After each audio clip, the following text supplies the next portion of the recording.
Hi guys and welcome back. So today we are going to talk about what is most likely the most expensive audiobook production ever made. And of course I am talking about the brand new Harry Potter full cost audiobook production on Audible.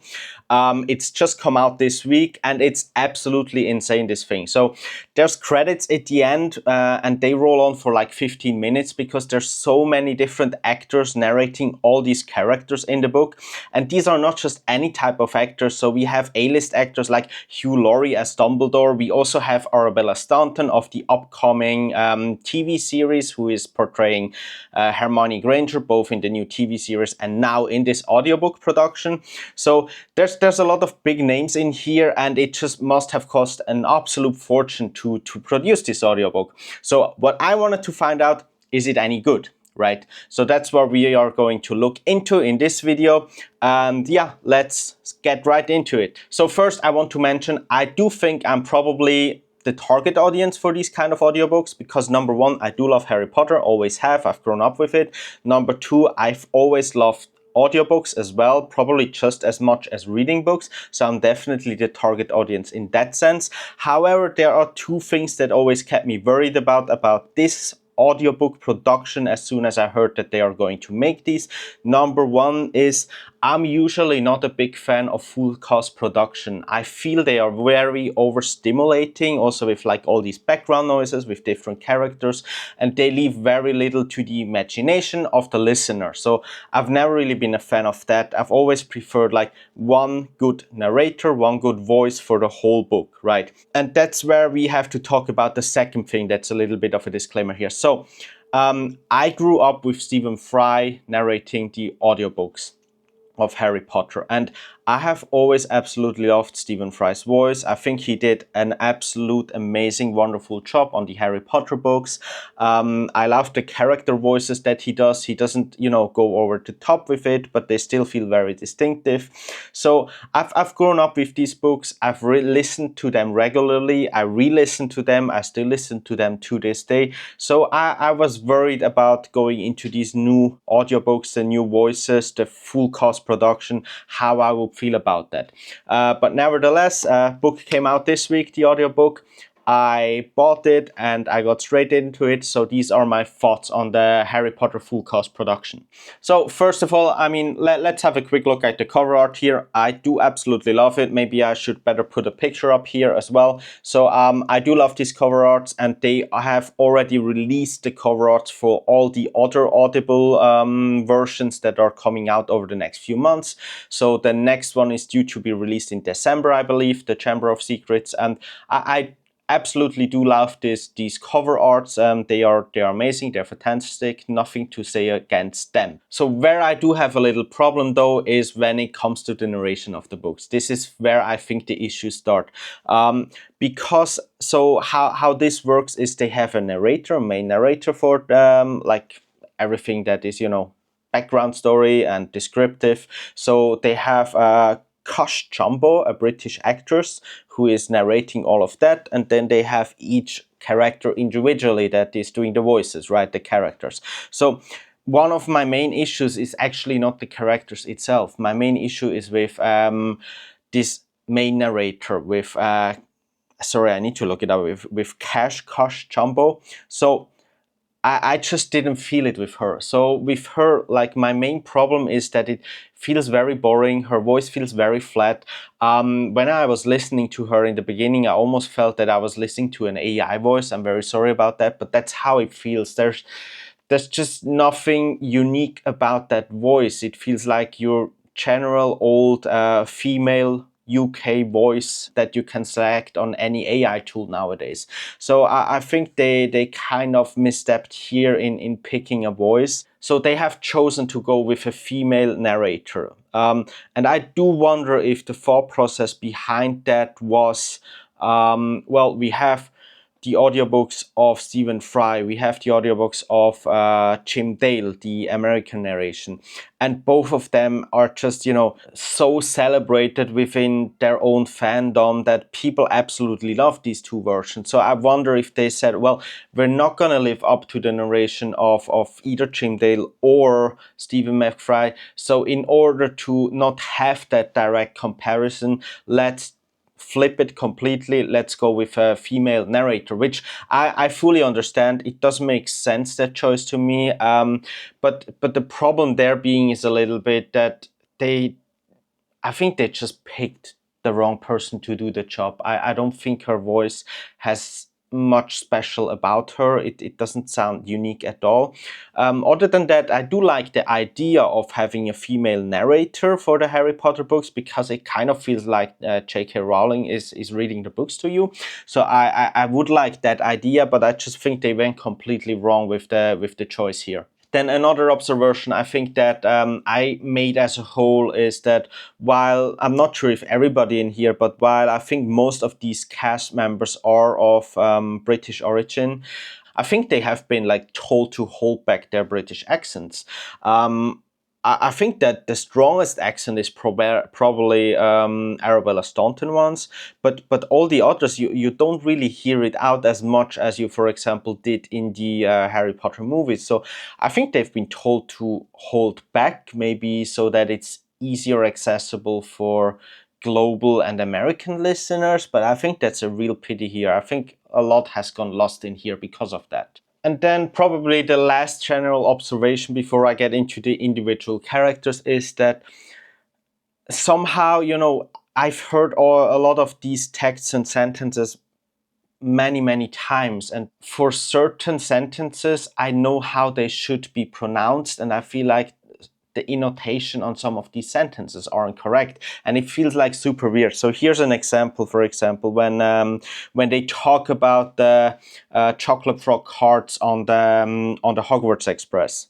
Well, you can expect him to hang around all day. So Ron is saying, or the actor is saying this sentence as well, you can't expect him to hang around there all day. But in my mind, it was always well, you can't expect him to be there all day, right? So I think there's a lot of these things where it feels a little bit too flat, or the intonation is at the wrong point in a sentence as to where I feel in my mind it should have been right? I'm not saying I'm right here, but I'm just saying it feels wrong to me sometimes how these dialogues are pronounced, right? But that's just my opinion on it, right? But maybe let's talk a little bit about the whole, production choices and sound design a little bit in the beginning. So for me, again, what I was worried about is that it's just going to be like a sensory overload. It's just going to be too much for me to take in and to process, and that I will feel that it is too messy. And unfortunately, I have to say this is exactly what's happened here, at least to me. Now, what I do want to mention is that the production quality of this is absolutely insane. It's amazing. Each little sound or voice or thing that is happening in the background, they did everything for all of these, I don't know, 10 hours, how long this production is. So there's a lot of work that went into that, and you can tell they really try to make the best of it and try to make the best production. So I do think there's a high quality in here, but that does not necessarily mean that I would like that, right? And that's what happened here. So for me, unfortunately, it feels like too much. It feels chaotic at times. There's just, sometimes these background noises, there's so much going on in the background that is not really adding to the story or not really adding to the atmosphere, where it's just I feel like the production team went, oh, there's a little bit of, silent space here. Let's throw some sounds into there. That's just to fill up the silence, basically. I think there's a lot of these places where it's just been a little bit too over the top. It's been a little bit too much, right? That's how it feels. Now, my biggest problem, though, probably with the sound design, production design, is the music. I'm sorry, but we have amazing Harry Potter music available for many years. You could have taken advantage of that and used or adapted some of that music, at least, anywhere put in a little bit of Hedwig's theme, right? But even if you don't want to do that, if you want to do something new, or you would, not be able or willing to use that kind of music that exists already for whatever reason, it has to sound magical, and it absolutely does not. There's no mystery in the music that is being played. There's no magic in it. Even now, thinking back, I can't even remember what the music sounds like. It's so forgettable. So the music is a big drawback. The music as a whole is a big drawback of this audiobook production, I feel. Which is a pity. Yeah, I feel like they could have done a much better job there. And then the other thing, I feel like there's not enough of the Britishism coming across here. As I mentioned, one with the accents, but also sometimes it feels like it's based on the American version of the book. So, for example, like with small changes in the text, right? So, for example, in the beginning, when Uncle Vernon is going for lunch, he's going to the bakery and he's getting a donut. Now, I know for a fact, I didn't even have to look at the original version, but it does not say donut in the British original text that J.K. Rowling wrote. It's something like a scone or a pastry or something like that, but it's not a donut. Sorry, that's not happening in London, right? So, and I feel there's a few of these things that have been changed to, appease more the American audience, I would say. Which is a shame. It's a pity. I don't know.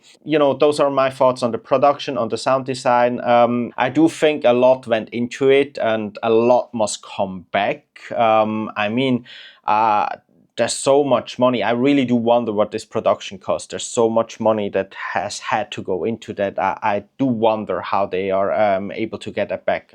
Hopefully they do. I don't know. But the good thing is, I mean, they've already produced all the 7 versions, so it's not gonna if it's not popular enough, they're gonna stop after 1 or 2, right? So we are getting the full series here, which is good, which is what I like. Yeah. Now let's move on a little bit to the character voices, right? Starting with Dumbledore. So I think they probably did a lot of casting. They really had to go deep to find voices that make sense, because by now many people have voices for this character in mind, or at least like a general idea what that character should sound like. So they had to at least kind of match that expectation at least a little bit, and I think that's what they've done. Often at times it works well. So if we talk about Dumbledore, for example, voiced by Hugh Laurie, and I'm not going to read everybody actor's name. I'm sorry, there's too many to remember here. I'm just going to go by the characters' names after that. But Dumbledore by Hugh Laurie. I mean, I've loved Hugh Laurie since he was Doctor House. I've loved that series, and at the very beginning, the first few sentences, I was like, oh my god, why is Doctor House suddenly in Harry Potter? But then, after listening to him for a little while, I do think he has done a great job in voicing Dumbledore here, and he did say that he has taken inspiration from Stephen Fry, I believe. So I think he did justice to that character.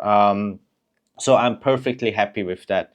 Then with McGonagall, that's probably one of the first ones that I've had some issue with. So for me, she feels too soft spoken, not strict enough, and kind of lacks certain emotional weight that usually comes with the McGonagall voice.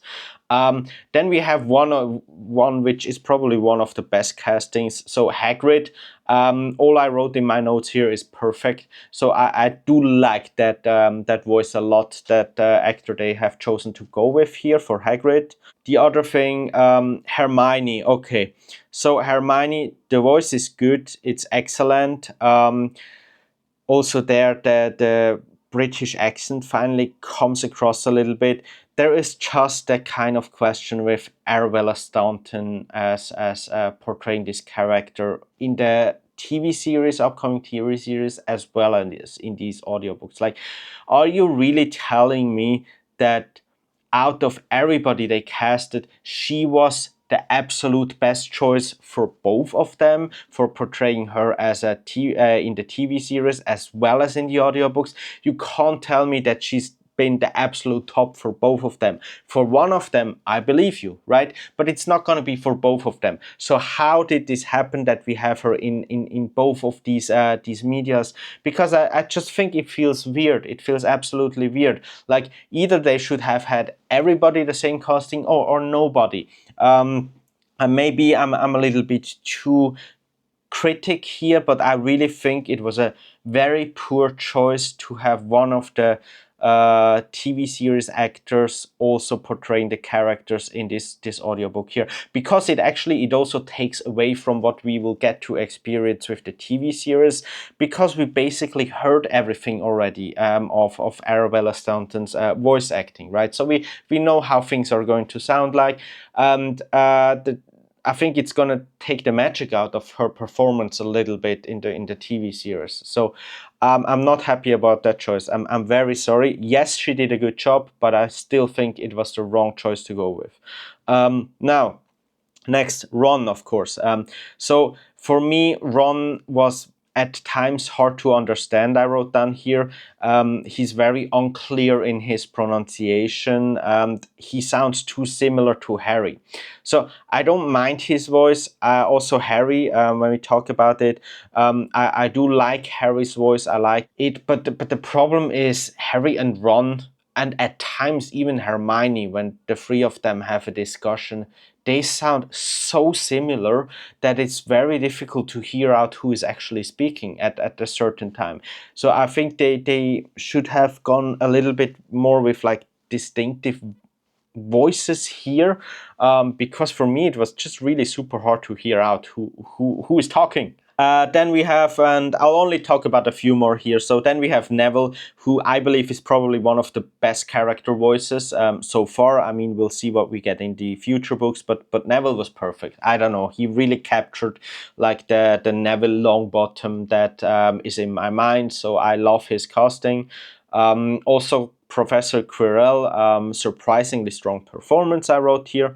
Voldemort was excellent, so he was able to reach that kind of high-pitched, but also menacing and dangerous voice that you would expect from a Voldemort portrayal, so I did like that. Snape was super disappointing. I don't know what happened there, but it just doesn't sound like Snape at all. I don't know. I don't even know how to describe it. Now, one thing that I found a little bit weird is like every time they have a list, like a list of books or whatever, it's this male narrator that they are using. So, for example, when Harry reads the letter with like he got from Hogwarts, and then he reads the letter about what he has to buy in Diagon Alley, and I believe that letter was written by McGonagall. So why would this letter be narrated by a male character, right, or by a male voice? So I found this a little bit weird that they're always using that generic male voice for these lists and letters and texts. And then what really upset me was the weird laughter. So, well, I guess I didn't mention Malfoy here yet. That's probably because it's just such a forgettable and horrible performance. Malfoy, I'm sorry, what did you guys do there? That does not sound like my Malfoy at all. And he has this weird laughter all the time. That does not sound natural at all, and it takes you as the listener out of the immersion of that audiobook. It's absolutely horrible. I don't know why they didn't catch that as a big problem.